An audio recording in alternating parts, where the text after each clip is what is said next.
Hello, everyone. Welcome to Food for Humans podcast. I'm Isaiah from Zay's Pickleball. So if you recognize me from that channel, I'm the same person. I am creating this new channel, specifically this podcast channel, to touch on some different topics that I don't really touch on for my Zay's Pickleball YouTube channel, and just some different topics that I think need to be talked about more. And which is a big passion of mine in my life is diet and health and longevity.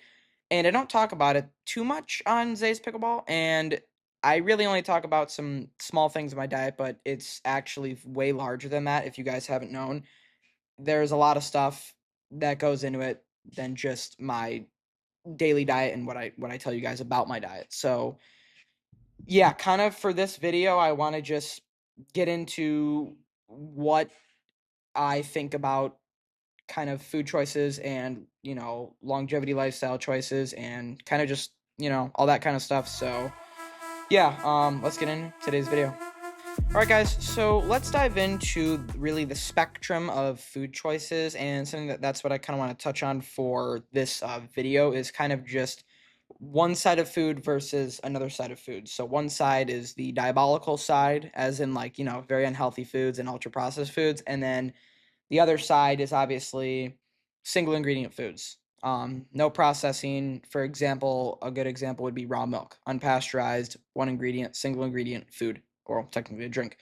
But I'll put a little graphic on screen right now um, to show kind of you can see in that graphic, you'll see that the on the diabolical ultra processed side, you'll see things like hot dog, fries, fast food, and then on the processed side, you'll just see kind of basic foods that do have multiple ingredients but aren't necessarily soaked in a bath of seed oils and other things. And then kind of on the optimal side, you'll see single ingredient foods. So as in fruit, um, raw dairy, eggs, all that kind of side of things. So that's kind of that graphic.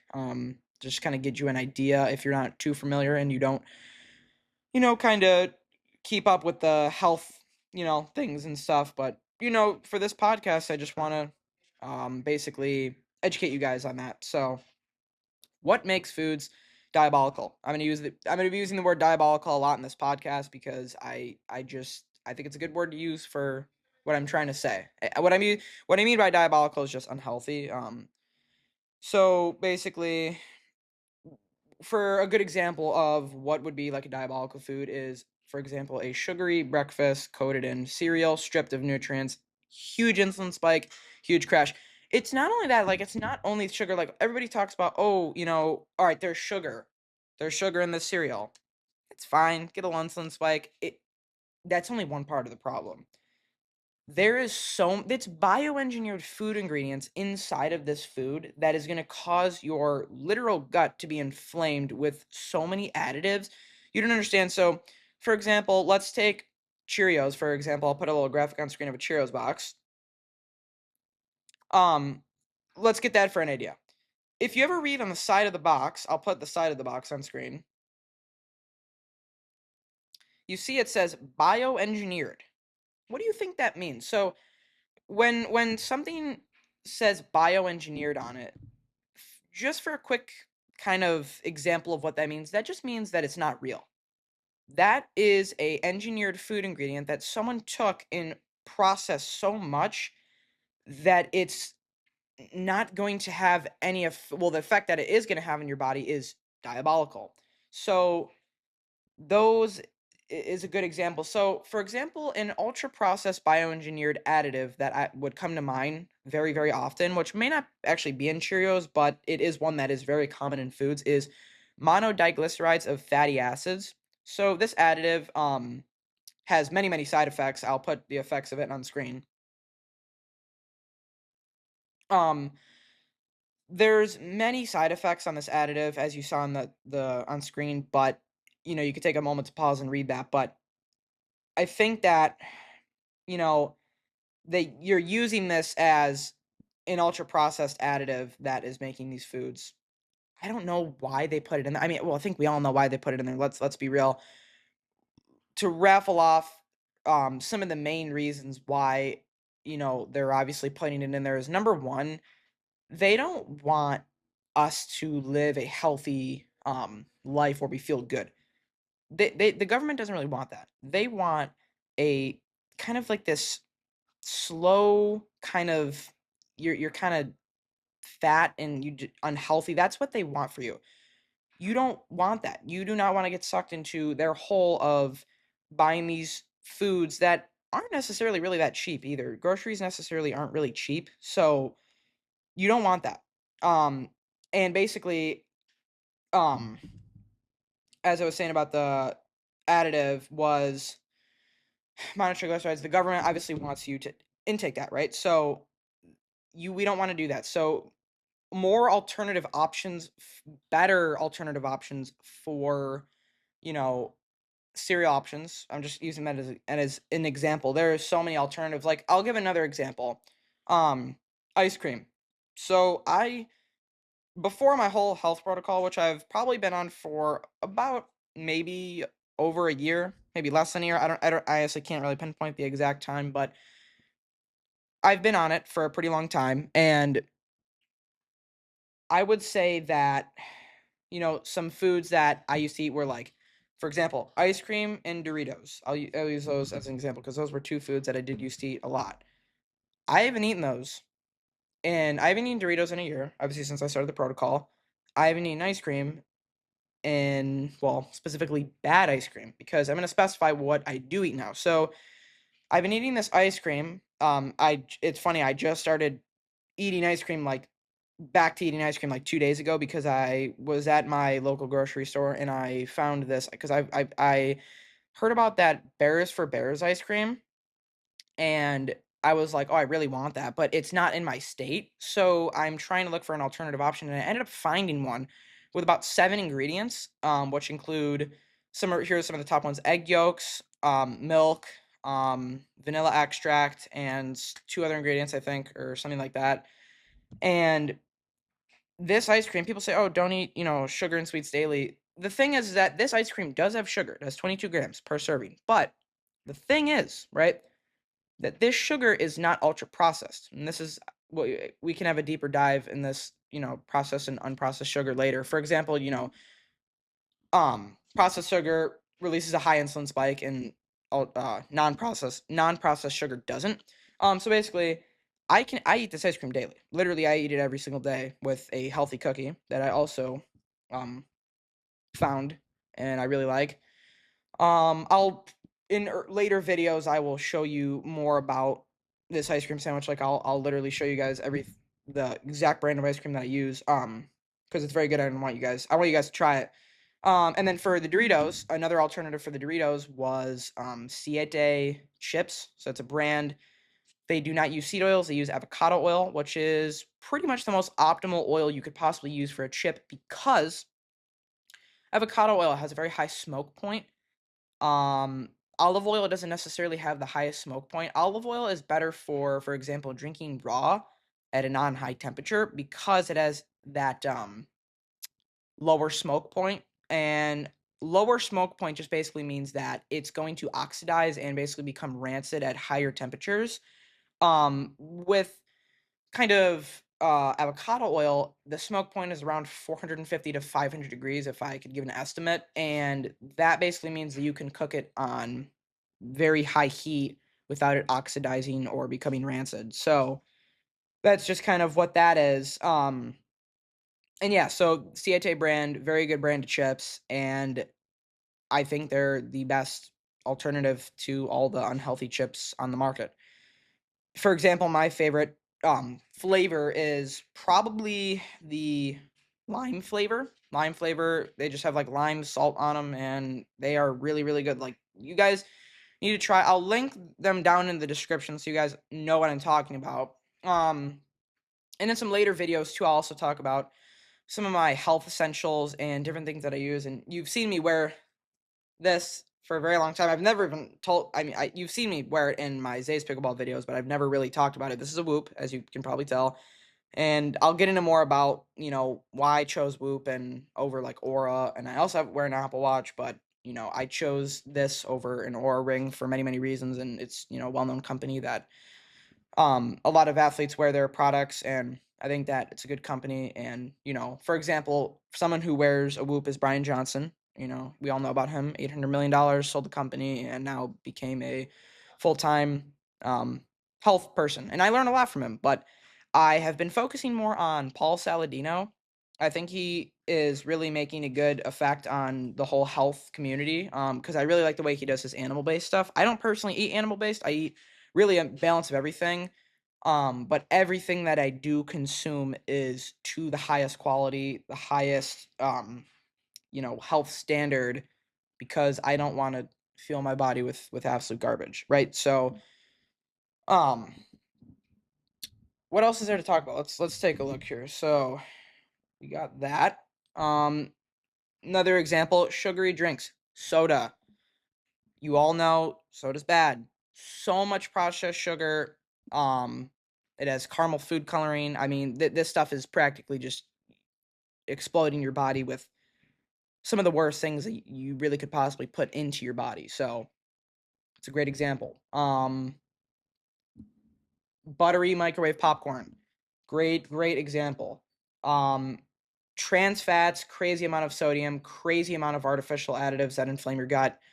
I mean, those are some simple examples that I'm not going to get too far into and what the details are in every single additive in those. But I will do that in later videos, and I can, if you guys comment on these videos, I can definitely I'm willing to break these foods down for you guys, so you guys can better understand every single additive in these foods. But something that you guys can do is look up these foods and just do your own research. One thing that really helped me improve my health protocol is buying this app, or not. I didn't buy it; it's free. It's called the Yuka app, and it's available for download on the App Store. And it is a free app where you scan the barcode of an item, so like a food product, and basically it will tell you and literally like inspect the entire food and everything in it and all the sodium like all the nutritional facts and ingredients. It'll break it down for you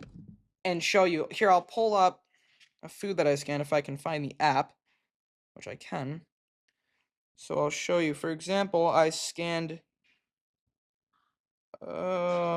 this purely Elizabeth peanut butter cereal, granola, whatever it is. So, for example, this is probably backwards for you guys, but it says saturated fat, too fatty, 4 grams of saturated fat. Saturated fat isn't necessarily bad for you. The way I think of everything is that if it is, if it has too many calories, I don't count calories. I'm not worried about calories because that doesn't really necessarily have to do with health. That more has to do with like losing weight and stuff that I don't really focus on. So here's what I focus on: additives. So I'm gonna try to scroll and find it. Oh, I already found one. I'm gonna try to scroll and find an item that has some additives. So this one told me that chocolate chip brownie brittle snack, 9 out of 100 rated. It has hydrogenized seed oil. I don't know if I'm pronouncing hydrogenized. I don't know how to pronounce it, but you get what I'm saying. And it says it's fully hydron. I can't pronounce it, but you guys can look up the definition of that word and you'll figure it out. And it's fully has all those seed oils on it, and seed oils, we'll get into that later in a different video, but those are horrible for you. And then now let's touch on the additives. So you can click on more info on the additives, and for example, it tells me sodium bicarbonate.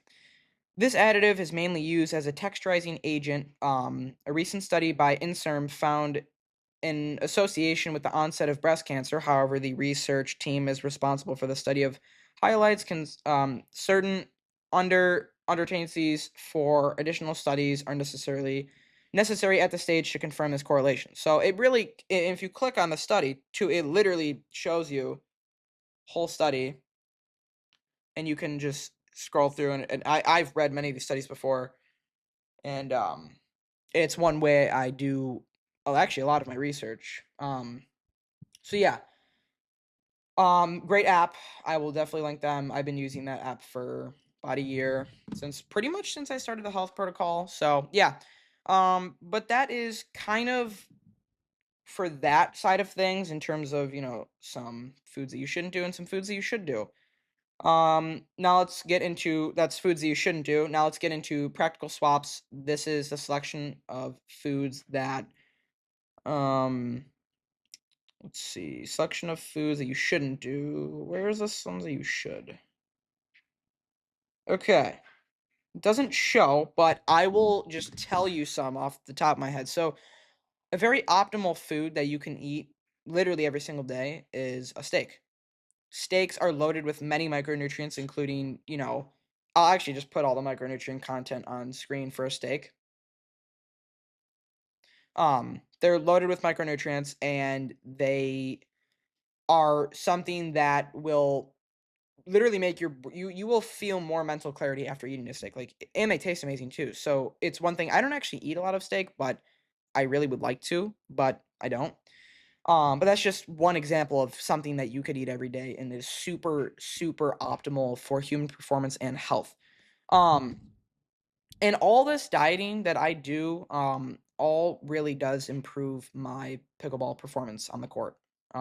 So it really does help.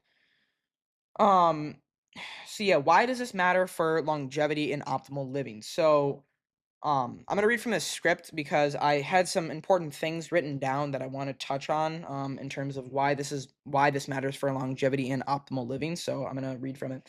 So whole food swaps reduce chronic inflammation and stabilize blood sugar. Real quick, chronic inflammation. So a lot of people have autoimmune diseases. If you're wondering what that comes from, a lot of people say I'm gonna get controversial because I'm really not scared of what I say on here. I'm gonna be honest with you guys. I think you know chronic pain and autoimmune diseases that does come from a poor diet. That's just one part of and a big part of probably what these things come from. And I think that we should really this is why it's very important to have a really good diet and really another thing I could talk about too in a different episode is really having good sleep. But yeah, I just wanted to touch on that. So whole food swaps reduce chronic inflammation, stabilize blood sugar, and support your gut microbiome and give your body the building blocks to repair and anti-aging. Studies on longevity hotspots show people who eat real, unprocessed foods live longer and healthier. I mean, it's proven. You guys can't deny it. Like anyone who eats unhealthy cannot deny the fact that if you do eat healthy, you are going to live longer and you're going to live better. You're going to feel better every day. You are going to function better. You're gonna have you're less brain fog. You'll feel so mentally clear. You'll feel more productive. I'm a testimonial to it. I've done it and it's improved my life. So I used to sit and like literally play. I will say 3 years ago, I would sit on my couch and play Minecraft. I think I hit a record for about 13 hours. Yeah, 13 hours. Really bad. And I still do sometimes play video games, but I would never touch 13 hours again. I mean, I would sit there and I wasn't in the best body condition either. So, that was not a great time in my life because I was fat and unhealthy. So, yeah, definitely improved since then. But yeah, as a 13-year-old already doing this, I feel the edge, better focus in school, faster recovery from sports. That's really the main thing. I've noticed that this whole health protocol, you feel amazing and you recover faster too. Like muscle soreness, you don't feel it really ever. I mean, I rarely ever feel it. The only time I really feel soreness is when I go on a run. Not that I'm bad at running. I'm pretty good at it. I just have noticed that every time I run, my calves and stuff feel sore. So yeah. Um, let's see. Steady mood. Imagine compounding that over decades. So yeah, doing this over decades. That's the real payoff. Not just looking good now, but thriving at 50, 70, maybe even 90. I mean, I think that people can live optimal at 90. If you have to start right now. Like right when you're hearing this, whatever, even like I started this protocol at 11 and I've been doing it ever since. So, yeah.